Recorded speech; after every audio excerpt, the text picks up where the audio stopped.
നിശബ്ദരായിരിക്കുക.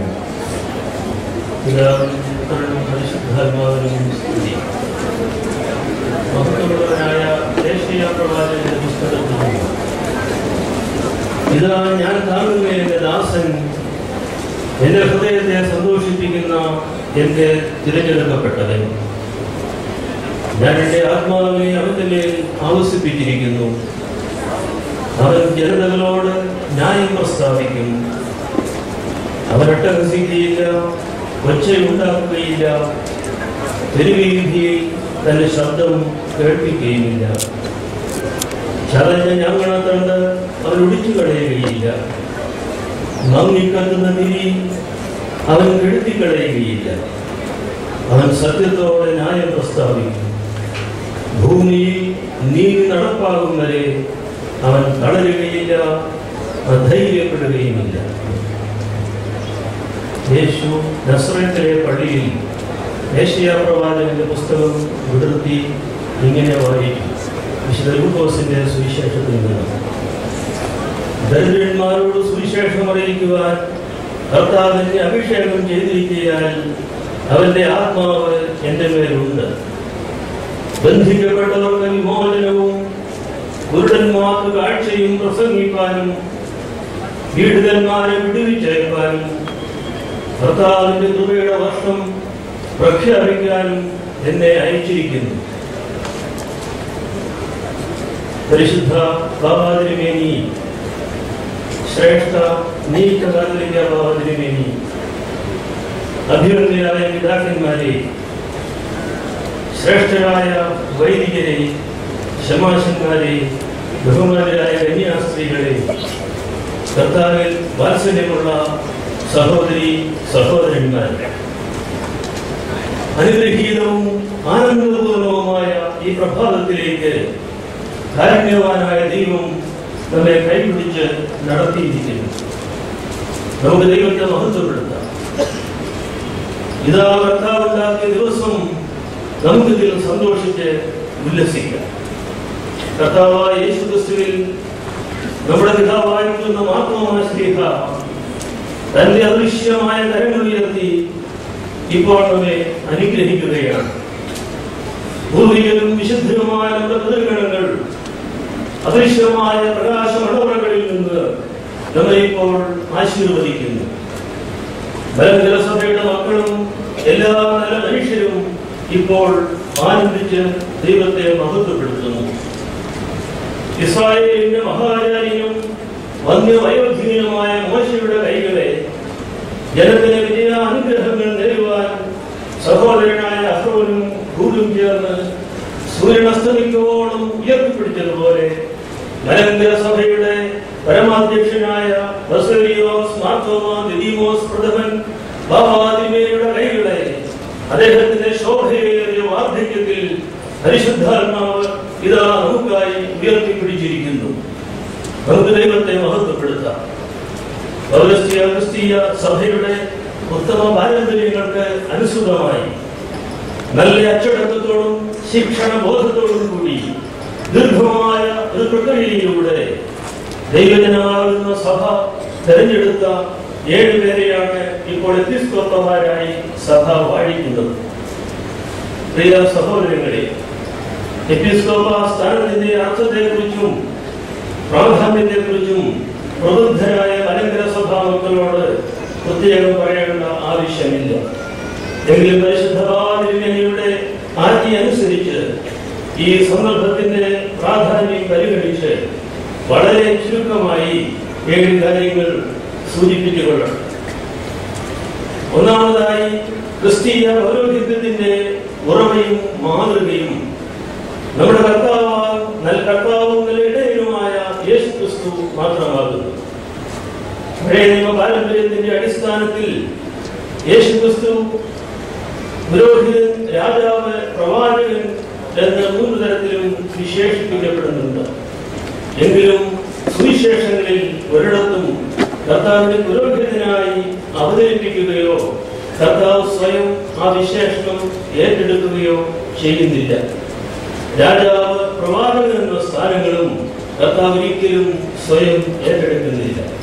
അതുകൊണ്ട് ക്രിസ്തീയ സഭയിലെ പൗരോഹിത്യം പ്രഥമമായും ഇടയ ശുശ്രൂഷയാണെന്നും അതിന്റെ ഏക അടിസ്ഥാനം കർത്താവ് സന്തോഷപൂർവ്വം സ്വയം ഏറ്റെടുക്കുന്ന നല്ല ഇടയന്റെ മാതൃകയാണെന്നും നാം ഒരിക്കലും വിസ്മരിച്ചു കളയരുത്. ഞാൻ നല്ല ഇടയനാകുന്നു, നല്ല ഇടയൻ ആടുകൾക്ക് വേണ്ടി തന്റെ ജീവനെ കൊടുക്കുന്നു. തന്റെ ജീവനെ ബലിയായി സമർപ്പിക്കുന്ന ഇടയൻ ആ ബലിയുടെ പുരോഹിതനും ബലി വസ്തുവും ബലിയെ സ്വീകരിക്കുന്നവരുമായി തീരുന്നു. ഇതിടയന്റെ ആത്മബലിയാണ്, പഴയ നിയമത്തിലെ മഹാപുരോഹിതന്റെ ബലിയല്ല. പഴയ നിയമത്തിലെ പൗരോഹിത്യവും രാജ്യത്വവും നമ്മുടെ കർത്താവായ യേശുക്രിസ്തുവിൽ നീങ്ങിപ്പോയിരിക്കുന്നു. അതുകൊണ്ട് ക്രിസ്തീയ പൗരോഹിത്യത്തിന്റെ അർത്ഥം നാം തേടേണ്ടത് ഇടയ ശുശ്രൂഷയിലാണ്. ഇന്ന് ഈ സന്ദർഭത്തിൽ ഇവിടെ വായിക്കുന്ന സുവിശേഷ ഭാഗങ്ങളെല്ലാം തന്നെ കർത്താവിന്റെ ഇടയ ശുശ്രൂഷയെ കുറിച്ച് പറയുന്നതാണ്. നല്ല ഇടയന്റെ സ്വഭാവം പ്രകടിപ്പിക്കാത്ത ആർക്കും ക്രിസ്തുവിന്റെ സഭയിൽ പുരോഹിതനോ മഹാപുരോഹിതനോ ആകുവാൻ സാധ്യമല്ല. രണ്ടാമതായി, എന്റെ രാജ്യം ഐഹികമല്ല എന്ന് പറഞ്ഞ ദൈവപുത്രന്റെ ശിഷ്യരും അനുയായികളുമാണ് എന്നാണ്. പാശ്ചാത്യ രാജ്യങ്ങളിൽ മധ്യ കാലഘട്ടത്തിൽ ഫ്യൂഡൽ വ്യവസ്ഥയുണ്ടായിരുന്ന സമയത്ത് കത്തോലിക്ക സഭയിൽ മെത്രാന്മാർ പലരും നാടുവാഴികളായിരുന്നു. അതിന്റെ ഫലമായി കയ്യിൽ രാജകീയ അടയാളമായ മുദ്രമോതിരം അവർ ധരിച്ചിരുന്നു. പ്രജകളായ വിശ്വാസികൾ അവരുടെ വിധേയത്വം കാണിക്കാനായി മോതിരങ്ങളിൽ ചുംബിച്ചിരുന്നു. ഈ രീതി പിൽക്കാലത്ത് കൈമുത്ത് എന്ന പേരിൽ മറ്റ് പല സ്ഥലങ്ങളിലേക്കും വ്യാപിക്കുകയുണ്ടായി. എന്നാൽ പൗരസ്ത്യ പാരമ്പര്യത്തിൽ എപ്പിസ്കോപ്പ കയ്യിൽ കർത്താവിന്റെ കുരിശ് അഥവാ സ്ലീബ എപ്പോഴും പിടിക്കുകയും വിശ്വാസികൾ സ്ലീബായിൽ ചുംബിക്കുകയോ എപ്പിസ്കോപ്പ സ്ലീബ കൊണ്ട് അവരുടെ മൂർധാവിൽ അവരെ വെച്ച് അനുഗ്രഹിക്കുകയോ ചെയ്യുന്നു. നമ്മുടെ പട്ടങ്ങളുടെ ശുശ്രൂഷയിൽ മോതിരം ധരിപ്പിക്കുന്ന രീതിയുമില്ല എന്ന് നിങ്ങൾക്ക് അറിയാം. ഒരു മേൽപ്പെട്ടക്കാരൻ എപ്പോഴും കർത്താവിന്റെ ജീവകരമായ സ്ലീബായിൽ മുറുകെ പിടിക്കുന്നു എന്നാണ് അർത്ഥം. രോഗികളെ സൗഖ്യമാക്കാനും ദുരാത്മാക്കളെ ബഹിഷ്കരിക്കുവാനും പാപികൾക്ക് മോചനം നൽകുവാനും എപ്പിസ്കോപ്പ രക്ഷയുടെ അടയാളമായ സ്ലീബായാണ് ഉപയോഗിക്കുന്നത്.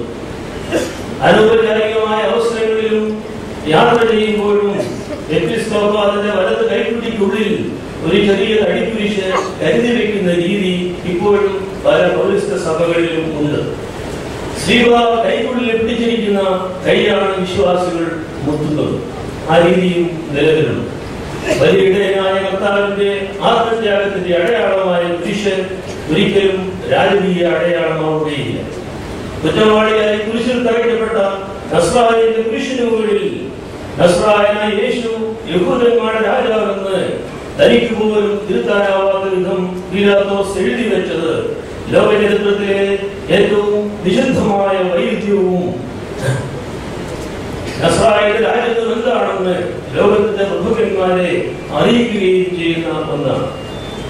സ്ലീബായെ ഉള്ളംകൈയിൽ പിടിച്ചിരിക്കുന്ന എപ്പിസ്കോപ്പ അനീതിയും അഴിമതിയുമുള്ള വ്യവസ്ഥകൾക്കെതിരെ ധൈര്യപൂർവ്വം നിലകൊള്ളുന്നവനും ജീവകരമായ സ്ലീബായാൽ മനുഷ്യർക്ക് സൗഖ്യവും മോചനവും നൽകുന്നവനുമാകുന്നു. 1963 വരെ റോമൻ കത്തോലിക്ക സഭയിൽ നിലവിലിരുന്ന ഒരു ചടങ്ങുണ്ടായിരുന്നു. ആത്മീയ അധികാരവും ഭൗതിക അധികാരവും കൈയാളുന്ന മാർപ്പാപ്പയെ വാഴിക്കുമ്പോൾ ഒരു ഘോഷയാത്രയുണ്ട്. ആ ഘോഷയാത്രയെ 3 പ്രാവശ്യം തടസ്സപ്പെടുത്തിക്കൊണ്ട് ഒരാൾ നിലത്ത് മുട്ടുകുത്തി ഒരു ലോകദണ്ഡിന്റെ അറ്റത്ത് ഒരു പഴന്തുണി കത്തിച്ച് ചാമ്പലാക്കി 3 പ്രാവശ്യം വിളിച്ചു പറയുന്നു ലത്തീൻ ഭാഷയിൽ, സാങ്ക്തെ പാറ്റർ സിക് ഫ്രാൻസിക് ഗ്ലോറിയ മുന്തി. Holy father thus passes the glory in the world. പരിശുദ്ധ പിതാവേ, ലോകത്തിന്റെ മഹത്വം ഇതാ മാഞ്ഞു പോകുന്നു. മൂന്നാമതായി എപ്പിസ്കോപ്പായുടെ വേഷവിധാനങ്ങൾ അദ്ദേഹത്തിന്റെ ധർമ്മത്തെയും ദൗത്യത്തെയും സൂചിപ്പിക്കുന്നവയാണ്. അവർ സാധാരണ ധരിക്കുന്നതും 13 കുരിശുകൾ ഉള്ളതുമായ മസരപ്സ യഥാർത്ഥത്തിൽ എപ്പിസ്കോപ്പായുടെ വേഷമല്ല എങ്കിലും അവരുടെ സന്യാസത്തിന്റെ അടയാളമായി വളരെ കരുതലോടും ഭക്തിയോടും കൂടി അവരത് ധരിച്ചുകൊണ്ടിരിക്കുന്നു. അവർ റമ്പാന്മാരാകുമ്പോൾ, സന്യാസിമാരാകുമ്പോൾ അവർക്ക് നൽകപ്പെടുന്ന ശിരോവസ്ത്രമാണ് അത്. എന്നാൽ അവർ വിശുദ്ധ കുർബാനയിൽ ധരിക്കുന്നതായ വലിയ മസനഫ്സ അല്ലെങ്കിൽ ശിരമുടി എപ്പിസ്കോപ്പൽ വേഷത്തിന്റെ ഭാഗമാണ്. മോശ സീനായ മലയിൽ നിന്ന് ഇറങ്ങി വന്നപ്പോൾ മൂടുപടം ധരിച്ചതിനെ കുറിച്ച് പരിശുദ്ധനായ പൗലോസ് അപ്പോസ്തലൻ നൽകുന്ന വ്യാഖ്യാനത്തിന്റെ വെളിച്ചത്തിൽ നമുക്കിത് മനസ്സിലാക്കാവുന്നതാണ്. ദൈവസന്നിധിയിൽ നിന്ന് ഇറങ്ങി വന്ന മോശ ജനത്തോട് സംസാരിക്കുമ്പോൾ അവന്റെ മുഖത്തിന്റെ ത്വക്ക് പ്രകാശിക്കുന്നതായി അഹറോനും ജനവും കണ്ടു. എന്നാൽ അല്പസമയത്തിനകം മോശ മൂടുപടമിട്ട് ശിരമുടിയിട്ട് തന്റെ മുഖം മറച്ചു കളഞ്ഞു. എഴുതുമ്പോൾ അല്പം ഹാസ്യത്തോടുകൂടി പറയുന്നു, തന്റെ മുഖത്തെ ശോഭ മാഞ്ഞു പോകുന്നത് ജനങ്ങൾ കാണാതിരിക്കാനാണ് മോശ മുഖം മറയ്ക്കുന്നത് എന്ന്. സീനായി മലയിൽ വെച്ച് മോശ സ്വീകരിച്ച ന്യായപ്രമാണത്തിന്റെ ശോഭ താൽക്കാലികമാണെന്നും യേശുക്രിസ്തുവിലേക്ക് നാം തിരിയുമ്പോൾ നമ്മുടെ മൂടുപടം നീങ്ങിപ്പോകുന്നു. മൂടുപടം നീങ്ങിയ മുഖത്ത് കർത്താവിന്റെ തേജസ്സിനെ കണ്ണാടി പോലെ പ്രതിഫലിപ്പിക്കുന്നവരായി നാം തേജസ്സിൽ നിന്ന് തേജസ്സിലേക്ക് യാത്ര ചെയ്യുന്നു എന്ന് പൗലോസ് അപ്പോസ്തലൻ പറയുന്നു. ഈ ദൈവവചനം അല്പം നാടകീയമായിട്ട് തന്നെ എപ്പിസ്കോപ്പായുടെ ശിരമുടിയിലൂടെ അവതരിപ്പിക്കുകയാണ്. തലയും ഒട്ടക മുഖത്തിന്റെ പ്രധാന ഭാഗങ്ങളും അടച്ചിരിക്കുന്ന എപ്പിസ്കോപ്പ ഏതെങ്കിലും വായിക്കാൻ വേണ്ടി, കർത്താവിന്റെ സുവിശേഷം പ്രഖ്യാപിക്കാൻ വേണ്ടി ജനത്തിന് നേരെ തിരിയുമ്പോൾ മൂടുപടം മാറ്റുന്നു. അതുപോലെ തന്നെ വിശുദ്ധ കുർബാനയുടെ സുപ്രധാന നിമിഷങ്ങളിലും എപ്പിസ്കോപ്പ മൂടുപടം മാറ്റുന്നു. എന്താണ് ഇത് കാണിക്കുന്നതെന്ന് ചോദിച്ചാൽ, മാഞ്ഞുപോകുന്ന മഹത്വമാണ് തനിക്കുള്ളതെന്നും നിരന്തരമായ ദൈവസന്നിധിയിലേക്കും സുവിശേഷത്തിന്റെ വെളിച്ചത്തിലേക്കും തിരിഞ്ഞെങ്കിൽ മാത്രമേ ഒരു മേൽപ്പട്ടക്കാരന് തന്റെ മുഖപ്രകാശം നിലനിർത്താനാവൂ, പരിശുദ്ധാത്മാവിന്റെ നൽവരങ്ങൾ നിലനിർത്താനാവൂ എന്നാണ് ശിരമുടി സൂചിപ്പിക്കുന്നത്. നാലാമതായി, ഇടയനായ ഗുരുവിനെ എങ്ങനെ തിരിച്ചറിയാം എന്നൊരു ചോദ്യമുണ്ട്. നമ്മുടെ കഷ്ടാനുഭവ ആഴ്ചയിലെ ഒരു പ്രാർത്ഥനയിൽ ഒരു ചോദ്യമുണ്ട്. എന്തിനാണ് കർത്താവിനെ പിടിക്കുവാനുള്ള ഭടന്മാർക്ക് കർത്താവിനെ ചുംബിച്ചുകൊണ്ട് ശിഷ്യനായ യൂദ കാണിച്ചു കൊടുത്തത്? ആ ചുംബനം കൂടാതെ ഭടന്മാർക്ക് യേശുവിനെ തിരിച്ചറിയാൻ സാധിക്കുകയില്ലായിരുന്നോ എന്നാണ് ചോദ്യം. ആ ചോദ്യത്തിന് പ്രാർത്ഥനയിൽ കൊടുക്കുന്ന ഉത്തരം മനോഹരമായ ഒന്നാണ്.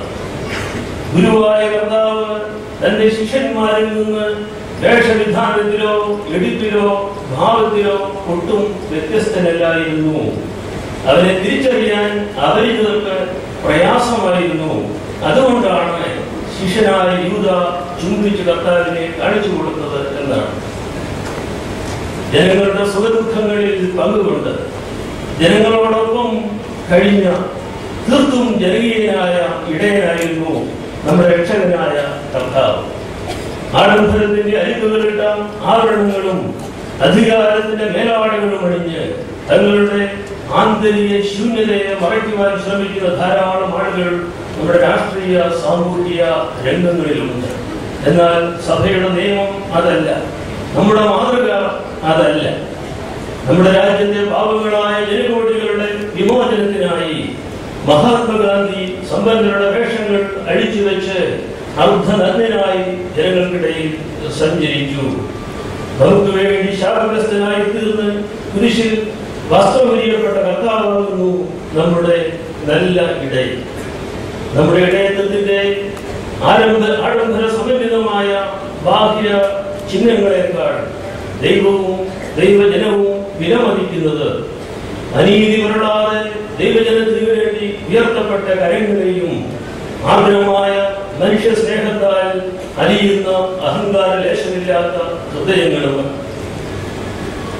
അഞ്ചാമതായി, ദൈവം തന്റെ ഏകജാതനെ നൽകുവാൻ തക്കവണ്ണം നമ്മുടെ ഈ ലോകത്തെ സ്നേഹിച്ചതിനാൽ ക്രിസ്തുവിന്റെ മാതൃക പിന്തുടരുന്ന ഓരോ ഇടയനും ദൈവസൃഷ്ടി തിരികെ ദൈവസൃഷ്ടിയായ ലോകത്തെ ആഴമായി കരുതുകയും സ്നേഹിക്കുകയും ചെയ്യണമെന്ന് സഭ കൽപ്പിക്കുന്നു. വിശാലമായ താല്പര്യങ്ങളും ജാതി മതഭേദമന്യേ എല്ലാ ജനങ്ങളുടെയും ക്ഷേമവും തന്റെ ചുമതലയിൽപ്പെട്ടതല്ല എന്ന് പറഞ്ഞുകൊണ്ട് സ്വന്തം ഇടങ്ങളിലേക്കും സ്വന്തക്കാരിലേക്കും തിരിഞ്ഞ് അവിടെ ഒതുങ്ങാനുള്ള പ്രവണത മനുഷ്യർക്ക് ധാരാളമുണ്ട്. എന്നാൽ ദൈവജനത്തിന്റെ ഇടയിലും ഗുരുവും പിതാവുമായി വിളിക്കപ്പെടുന്നവർക്ക് ലോകം മുഴുവനുമാണ് എന്റെ ഇടവക. ജോൺ വെസ്ലി ഒരിക്കൽ പറഞ്ഞതുപോലെ all the world is my parish എന്ന് പറയുവാൻ സാധിക്കും. നമ്മുടെ ലോകത്തിന്റെ ഇപ്പോഴത്തെ അവസ്ഥ അതിന്റെ ഭാവിയെ കുറിച്ച് ധീരമായ ചിത്രങ്ങൾ നൽകുന്നതാണ്. ആഗോള സാമ്പത്തിക തകർച്ചയ്ക്ക് അറിഞ്ഞോ അറിയാതെയോ ഫൈനാൻഷ്യൽ മെൽറ്റ് ഡൗൺ എന്നൊരു ഭാഷാ പ്രയോഗമുണ്ട്. അത് ഉരുകിയൊരിക്കലാണ്, ഉരുകുകോട്ടകൾ ഉരുകിപ്പോകുന്നതാണ്. പാരിസ്ഥിതിക പ്രശ്നങ്ങളുടെ വിഷമമൊത്തത്തിലാണ് നമ്മുടെ ആഗോള സംസ്കാരമെന്ന്. ഭൂമിയുടെ ധ്രുവങ്ങളിൽ മഞ്ഞുരുന്നതും ആഗോള താപനം മൂലം നമ്മുടെ അമ്മയായ ഭൂമി ക്രമേണ ഉരുകിപ്പോകുന്നതും ഒക്കെ സൂചിപ്പിക്കുന്ന ഒരു പദമാണ് ഈ മെൽറ്റ് ഡൗൺ. ക്രിസ്തീയ സഭയെ ജനതകൾക്ക് പ്രകാശമാക്കി മാറ്റുവാൻ മനുഷ്യവർഗത്തിന്റെ സമാധാനം, നീതി, സാമ്പത്തിക സമത്വം, പ്രകൃതിയുമായുള്ള അനുരഞ്ജനം എന്നീ മേഖലകളിൽ ജനങ്ങൾക്ക് നേതൃത്വം കൊടുക്കുവാനും നീതി വസിക്കുന്ന പുതിയ ആകാശത്തിനും ഭൂമിക്കുമായി കാത്തിരുന്ന് അതിനെ ക്രമേണ കൈപിടിപ്പിക്കുവാനും നമ്മുടെ ഇടയന്മാർ നിയുക്തരായിരിക്കുന്നു.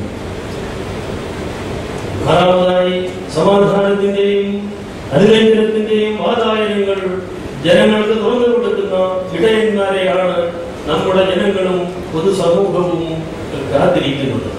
തീവ്രവാദികളെയും ഭിന്നിപ്പിക്കുന്നവരെയും അല്ല സഭയ്ക്ക് വേണ്ടത്. ഡെവിൾ എന്നുള്ള വാക്കിന് വേദപുസ്തകത്തിന്റെ പുതിയ നിയമത്തിന്റെ ഗ്രീക്ക് ഭാഷയിൽ ദിയാബോളോസ് എന്നാണ് ഉപയോഗിക്കുന്നത്. ആ വാക്കിന്റെ അർത്ഥം ഇടയ്ക്ക് കയറി നിന്ന് രണ്ടാക്കുന്നവൻ, വെട്ടിപ്പൊളിക്കുന്നവൻ, ഭിന്നിപ്പിക്കുന്നവൻ, ചിത്രിപ്പിക്കുന്നവൻ എന്നാണ് ആ വാക്കിന്റെ അർത്ഥം. അതിന് വിരുദ്ധമായിട്ടുള്ളൊരു വാക്കുണ്ട്, അത് സിംബോളോൺ, നിന്നുകൊണ്ട് എല്ലാവരെയും ഒന്നാക്കുന്നവൻ, യോജിപ്പിക്കുന്നവൻ എന്നാണ്. നമ്മുടെ ഇടയന്മാർ ലോകത്തിന്റെ ഐക്യത്തിന്റെ പ്രതീകമായി, സഭയുടെ അനുരഞ്ജനത്തിന്റെ പ്രതീകമായി നമ്മുടെ നടുവിൽ നിൽക്കണമെന്നാണ് നാം എല്ലാവരും ആഗ്രഹിക്കുന്നത്. ഇതൊരു പ്രതീക്ഷയാണ്, വലിയ പ്രതീക്ഷയാണ്. ഓരോ പ്രാവശ്യവും നേതൃത്വത്തെ കുറിച്ച് ജനങ്ങൾക്ക് ഇച്ഛാഭംഗം വരുമ്പോൾ കൂടുതൽ പ്രതീക്ഷകൾ അവർ പിന്നീട് വരുന്നവരിൽ അർപ്പിക്കുന്നുണ്ട്. അവിടെയും അവർക്ക് മോഹഭംഗം സംഭവിച്ചാൽ ഇടയിലില്ലാത്ത ആളുകളെ പോലെ ജനങ്ങൾ ചിതറിപ്പോകും. അവരെ ചീന്തിക്കളയാൻ ചെന്നായ്ക്കൾ കാത്തു നിൽക്കുന്നുണ്ട്. മലങ്കര സഭയുടെ ഇന്നത്തെ ഏറ്റവും വലിയ ആവശ്യം ജനങ്ങൾക്ക് ഉചിതമായ ഇടയ പരിപാലനം, പാസ്റ്ററൽ കെയർ കൊടുക്കുക എന്നുള്ളതാണ്. അതിനായി വൈദികരെയും അൽമായ നേതാക്കളെയും സ്ത്രീകളെയും പുരുഷന്മാരെയും കുഞ്ഞുങ്ങളെയും യുവജനങ്ങളെയും കൂട്ടിവരുത്തി പരിശുദ്ധാത്മാവിന്റെ ഫലങ്ങളും വിഭവങ്ങളും ഒരുക്കി നാം മുന്നോട്ട് പോകേണ്ടതുണ്ട്. ഇടവകളിലും സഭയുടെ പൊതുതലത്തിലും നിലനിൽക്കുന്ന വിഭജനങ്ങളെയും കലഹങ്ങളെയും വൈരുദ്ധ്യങ്ങളെയും മറികടന്ന് ക്രിസ്തുവിന്റെ സഭയെ ഏക ശരീരമായി ജനതകളുടെ പ്രകാശമായി നിലനിർത്താനാണ് ഇടയന്മാരെല്ലാവരും വിളിക്കപ്പെട്ടിരിക്കുന്നത്. സമാധാനത്തെ ഘോഷിച്ച് ധന്യയെ പ്രസിദ്ധമാക്കുന്ന സുവാർത്ത ദൂതന്റെ കാൽ പർവ്വതങ്ങളിൽ എത്ര മനോഹരം എന്ന് പ്രവാചകൻ പറഞ്ഞത് നമ്മുടെ പുതിയ ഇടയന്മാരെ കുറിച്ച് പറയുവാൻ ജനങ്ങൾ ആഗ്രഹിക്കുന്നു. ഏഴാമതായി, ഉത്തരധ്രുവത്തിനടുത്ത് സൂര്യമണ്ഡലത്തേക്കാൾ ഉയർന്ന് കാണപ്പെടുന്ന 7 നക്ഷത്രങ്ങളെ സപ്തർഷികൾ എന്ന് ഭാരതീയ ജ്യോതിശാസ്ത്രം വിശേഷിപ്പിക്കുന്നു. മലങ്കര സഭയുടെ നഭോമണ്ഡലത്തിൽ സപ്തർഷികളായി തീരാൻ ദൈവത്താൽ വിളിക്കപ്പെട്ടിരിക്കുന്ന നമ്മുടെ 7 ഇടയന്മാരെയും ഹർഷാരവങ്ങളോടെ, ദൈവസ്തുതികളോടെ സ്വാഗതം ചെയ്യുവാൻ ദൈവജനം കാത്തിരിക്കുകയാണ്. അഭിനന്ദരായ പിതാക്കന്മാരെ, അഹങ്കാരികളായ മനുഷ്യർ നിർദ്ദയമായി ചവിട്ടി അരച്ചു കളയുന്ന വയലിലെ കൊച്ചു കൊച്ചു പൂക്കളെയും കാശിനിട്ട് നിൽക്കുന്ന കൊച്ചു കുരുവികളെയും വഴിതെറ്റിപ്പോകുന്ന കുഞ്ഞാടുകളെയും ചിലിക്കാശി വഴിപാടിടുന്ന വിധവകളെയും എല്ലാത്തിന്റെ കണ്ണീരൊഴുക്കി വരുന്ന പതിതരായ മനുഷ്യരെയും അബ്രഹാമിന്റെ പുത്രിമാരെന്ന് വിളിക്കപ്പെടുന്ന കുനികളായ സ്ത്രീകളെയും കുഷ്ഠരോഗികളെയും എയ്ഡ്സ് രോഗികളെയും അങ്ങനെ സമൂഹം തള്ളിക്കളയുകയും അവഗണിക്കുകയും പാർശ്വവൽക്കരിക്കുകയും ചെയ്യുന്ന ലക്ഷോപലക്ഷം ദൈവ മക്കളെ നിങ്ങൾ കരുണാകരമായ കണ്ണുകളോടെ കാണുമേ, അവരെ സ്നേഹത്തോടെ ആശ്ലേഷിക്കണമേ എന്നാണ് ഞങ്ങളുടെ എല്ലാവരുടെയും പ്രാർത്ഥന. നമ്മുടെ പുതിയടയന്മാർക്ക് ദൈവം കരുണ ചെയ്യട്ടെ. നമ്മുടെ പ്രാർത്ഥന അവരുടെ കൂടെ ഉണ്ടായിരിക്കട്ടെ. ദൈവ തിരുനാമം മഹത്വപ്പെടട്ടെ. വരുവീന്ന യഹോവയെ ഉല്ലസിച്ച് ഘോഷിക്കാം. നമ്മുടെ രക്ഷയുടെ ദൈവത്തിന്റെ ആർപ്പെടുക. നാം സ്തോത്രത്തോടെ അവന്റെ സന്നിധിയിൽ ചെല്ലുക. സങ്കീർത്തനങ്ങളോടെ അവനെ ഘോഷിക്കുക. അവൻ നല്ലവനല്ലോ, അവന്റെ ദയ എന്നേക്കുമുള്ളത്. ആമേൻ.